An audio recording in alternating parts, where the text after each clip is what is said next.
Hey, what's going on, guys? This is Nasty390 here. Welcome back to another MLB 18 The Show Diamond Dynasty video. Today we're going over cards that you should invest in, or you should at least consider investing in, as these are younger players who could really make that next level jump in terms of their development, or just like a really young player who hasn't really done much who could then become like the hot new rookie. Think of like Aaron Judge last year. If you guys do not know, in MLB 17, Aaron Judge started off as a common. He finished as a high gold. He has the value of over a lot of diamonds because people thought he would never always go diamond. He never did.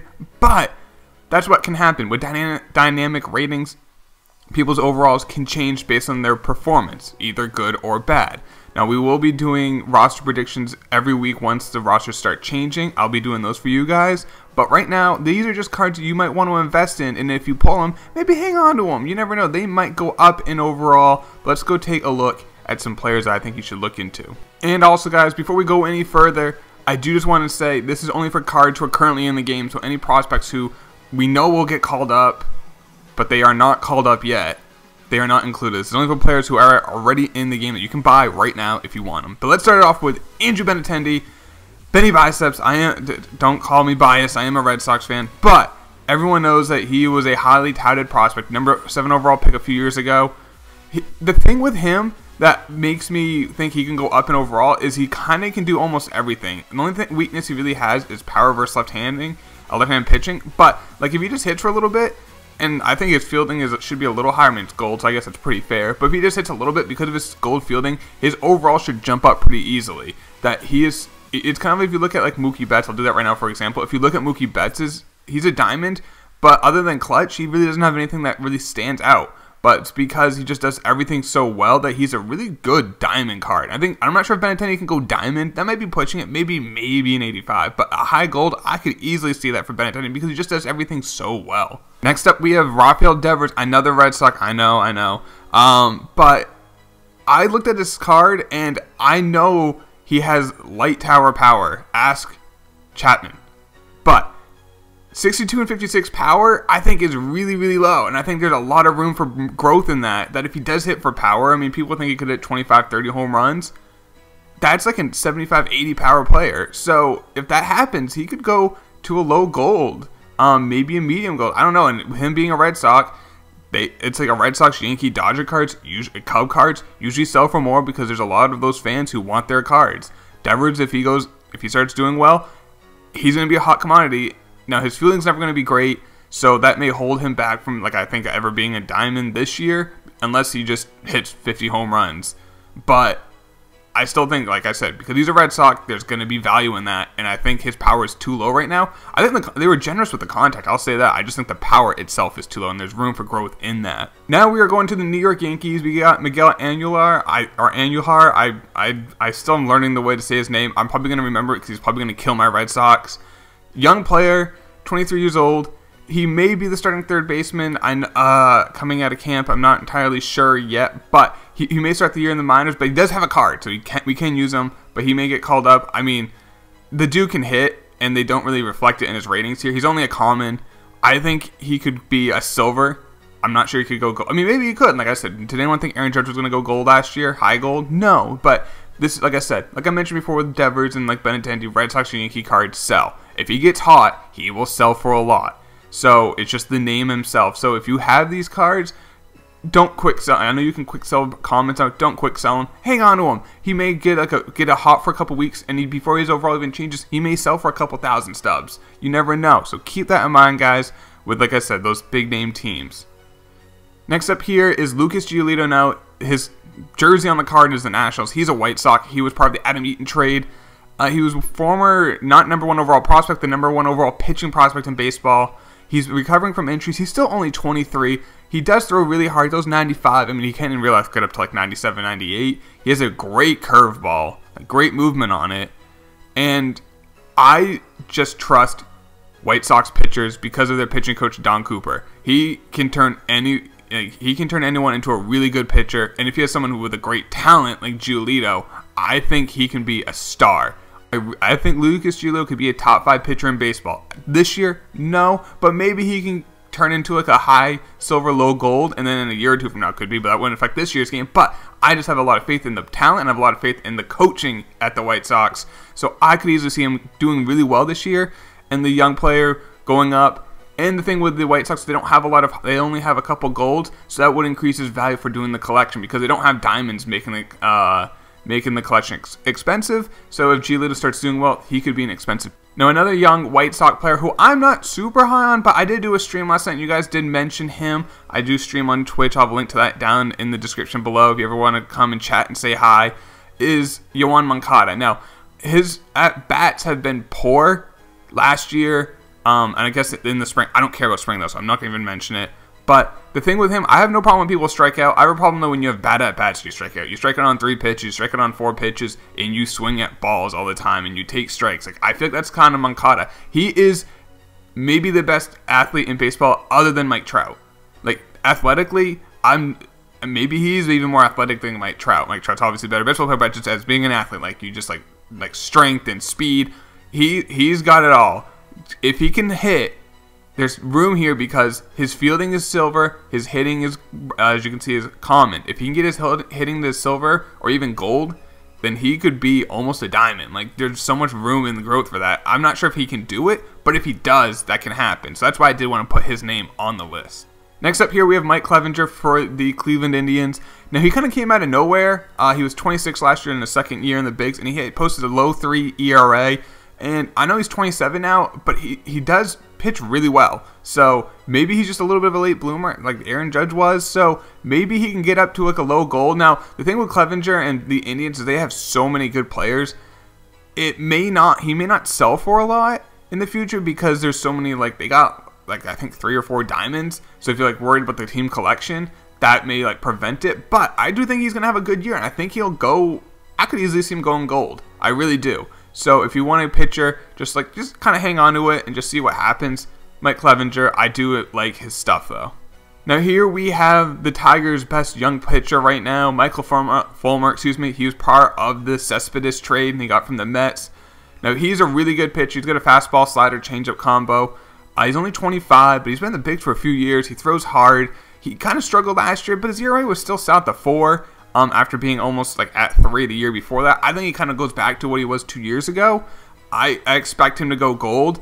I don't think he can. I mean, he could go diamond if he has like a 2.5 ERA with a whip in the low 1s and he strikes out 200 guys. Like, that could maybe get him to diamond. But I trust the stuff. Like, I would not be shocked if he does. As long as he stays healthy, I don't see how he doesn't go gold, to be perfectly honest. So yeah, Michael Fulmer, another pitcher to invest in. Now here we have Byron Buxton, who's taken a little bit of time to develop. He's 24, but he's been a prospect forever. And the thing with him that I'm just really intrigued by is that his fielding is a gold. Like, take a look. He has 99 speed, 89 steal, 94 fielding, and his hitting is down. But he started to hit a little bit last year. If he starts hitting with gold fielding and gold hitting, that could be a deadly combo, which actually might make him a diamond the way they have this set up. But like, because his fielding is 94 with 99 speed, and if he has like mid-70s contact or like mid-60s power, that's a really solid card, and that's a fun card to use with. So I could see Buxton getting an upgrade, like I said, because there's just room for growth in the card. Like, you can't upgrade. I mean, they can, but it's rare that you're gonna upgrade someone's speed unless they just didn't accurately just put it in at the beginning of the year. You're not gonna, I mean, you can update fielding. It's not that often, but you can update contact and power. I feel like throughout the year. And that's where there's so much room for growth. So I do like Buxton. Here we have Joey Gallo from the Texas Rangers.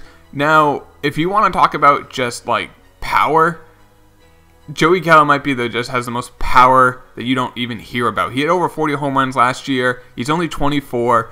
I mean, when you think of power hitters, you think of Stanton, you think of Judge, you think of Harper. But no one really thinks of Gallo. Take a look. 102 power, 92 power versus left. Now, his contact is so low, but that's why I kind of am intrigued by this guy getting an upgrade. He's always been a career 200 hitter. I think he pretty much is relatively a 200 hitter, but he has great discipline that he does walk. So I think maybe that could help his average going up a little bit, that pitchers might come more after him. But then they're worried about the strike. I mean, worried about the home run. It's like the pitchers, I actually really like Gallo. And one thing I like about his card is that he can play first, third, and corner outfield. There's flexibility with that. And if he can just ever hit, like, if he just hits like 250 for a couple months, I think you go gold. because that contact jumps up, and with all these 100+ stats, he has 200+ stats on it, that could put him gold. So, like, if he just gets hot for a couple months, and he hits for power, and he hits for average, then yeah, I could see him going gold. And with who wouldn't want a 100+ power live series card? I mean, if you're going to give 100+ stats, that's a live series card. Joey Gallo's power is well deserved. Here we have Ozzie Albies for the Atlanta Braves. Now, like I mentioned earlier, like I only count players who are in the game. Acuna's not in the game yet. Ronald Acuna, the #1 prospect in baseball, uber prospect. Once he gets called up, he'll be a hot name. He's not in the game yet, though. So, I do want to put a Brave in here, though. They have so many young players coming up. He's 21, second baseman. The thing I like about him is that he plays second base. And there's not many second basemen on my list, so I want to include one. And he is a pretty solid fielder. If he can hit a little bit, I mean, the contact's not bad for a young 21-year-old. If you can get that into the 70s, maybe pop a little, add a little bit of pop. Solid speed. For Braves fans out there, you want to invest in them. Braves have a big following throughout the nation, mostly because of TBS back in the day.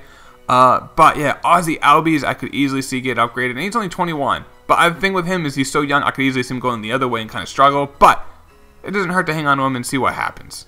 Here we have Brinson. Now, he is not a Brewer. He's a Marlin. He was the centerpiece of the Christian Yelich trade, who's a good prospect. He was a top 30 prospect last year. And I really just like the players all around. He's a really solid player. I think they did his power a little dirty. I mean, he's a big guy. He's 6'3", almost 200 pounds. He's pretty solid speed. Like, I could see him. This might be a little high, but in a couple years be like what Matt Kemp was early in his career. Like, almost a 5-tool player. I really like Brinson, and I actually like the Marlins trade when they got him. That was like the only trade they really did well in the offseason. But Brinson's a really good young player, promising. So we'll see how he does. If he develops, like I said, he could be like a 5-tool player. He really can. So we'll see how he develops. But I did want to put a name on the list from the Marlins because, like I mentioned earlier, with the White Sox, they don't have a lot of high players, so if like a young guy gets hot and does well and improves, he could be the expensive piece of that collection. Next up here, we have Michael Conforto for the Mets. I kind of want to put him in that Andrew Benintendi mold, where of like a guy who's been in the league for a couple years, who's a silver. Could he maybe go diamond? I think this is him, or Benintendi could go diamond, low diamond, but they could. Like they're both really good hitters. They're both left fielders. As you can see, now there's not a ton of room of growth in his hitting stats unless contact versus left, or power versus left, but we'll see how he does if he can kind of learn to hit a little bit versus left-handed pitching. But I think his fielding is a little low for him. I think speed is a little low as well. Maybe, I don't know, maybe they upgrade it. I don't think they will. But if he hits really well again, I could see contact or maybe even power versus right, and hope he hits against lefties, and then that could push him maybe to a high goal, low diamond. But I do like Conforto. I love the bat. I really do. Next up here, we have Rhys Hoskins for the Phillies, and they did him dirty, and they did not give him his pitcher, which is kind of, it is what it is. But the dude came on last year and just mashed home runs left and right. Now, his power is already high, so I'm not sure how much room for growth there is in his power. So I'm not sure if he could go, I don't think he would go diamond this year unless he hits over 300. And just really just has a great all-around hitting year because he already has a ton of power. But that could be a slight upgrade, and that maybe get them both in the low 90s, maybe. But if he hits for average, but I think he can, then he'll definitely have value. And like the Phillies do have a good, strong fan base as well, so there will be value in him. So his price will always go up if he does well. So if you go to Rhys Hoskins, hang on to him and see how he does, because he kind of came on out of nowhere last year, and Philly fans love this guy, so he has value. Next up here, we have Ian Happ. Now, he's a guy who can play on a bunch of positions. Plays for the Cubs. Center field, second, left, and right he can play. Good power versus right. If he can hit for a little bit of contact, I could see room for growth. And there's just value in him for the couple reasons, like I mentioned before. Big name market, Cubs. Those cards will sell for more. And the fact that he can play multiple positions will help his value. People may want to have him as like a utility option on their team. So I really do like that, and he has good like discipline. He has solid fielding. Actually, excuse me, below average fielding, but I think that's a little under. I think that should go up. His speed is solid. I don't think he could go gold. I think he can go up to a high, maybe he could go like an 80, 81, but most likely a high silver. But I do like Ian Happ. I love the player, so we'll see how he does this year. Next up here, we have Luis Castillo, who's a name you probably haven't been thinking of that much, or unless you follow a lot of baseball or the Reds. But the dude has filthy stuff. He throws like almost 100 miles an hour. He has great break on his slider. He did so well last year. If he continues it this year, he could be a stud. He kind of just came out of nowhere. He's a little older for being a Dominican player. Usually they come up when they're younger because they get signed at 16. So he's been in the minors for like 8 or 9 years. But he did so well last year. I think he's going to continue it this year. I could see him being a high gold, medium to high gold, like an 82 to 84 this year. I don't want to call it putting a diamond watch on him yet, but maybe. But I do love the player. Cody Bellinger. Now, I do want to put him on the list. Now, he is a gold, and I'm not sure if it's cheap putting him on the list, but he goes for 20K right now. So I didn't really love the idea of putting him on him, but I know people are going to mention in the comments, where's Cody Bellinger?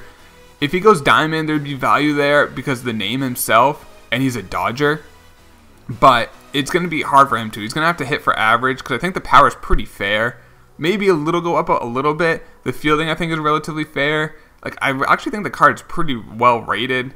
Like I said, maybe increase in contact, but if he goes to a low diamond, that'll increase his value. But there's so many good, expensive cards on the Dodgers. I'm not sure how much his value will go up throughout the year, but I did want to kind of put his name on it and kind of explain what my ideas on it, because I know that was going to be a mention in the comment. I just knew it. But I do want to include a Dodger I think we can upgrade, and I don't know why. I've always been a Joc guy. He's only 25. Like, people think he's older than that because he's been like in the show for a while. His fielding, I think, is a little underrated. Could that go up? Potentially. But he has power. He was hitting a little bit better at the end of last year in the playoffs. He did really well. If he can hit for a little bit of average, continue that power, maybe get to like a high silver, something like that. But he's a fun card to use with because he does have some power and he does have some field. Like I said, in the past he's had better fielding. He is a good fielder, though. And I don't know. I like the player. We'll see how he does. But I did want to include a Dodger. So we got Joc Pederson here. And lastly, now before going any further with this card, I do want to just mention, if you think I forgot a player or any other players you guys think we should look into investing in as a community, beat me in the comments down below. I'd love to hear from you guys. But we got last player here, Manuel Margot from the San Diego Padres. He was the centerpiece of the Craig Kimbrel trade to the Red Sox. And he's, like I mentioned before in other players, he's a guy who's really solid at a bunch of different things. He's a good fielder, and his fielding should get upgraded. He's going to be a really good fielder.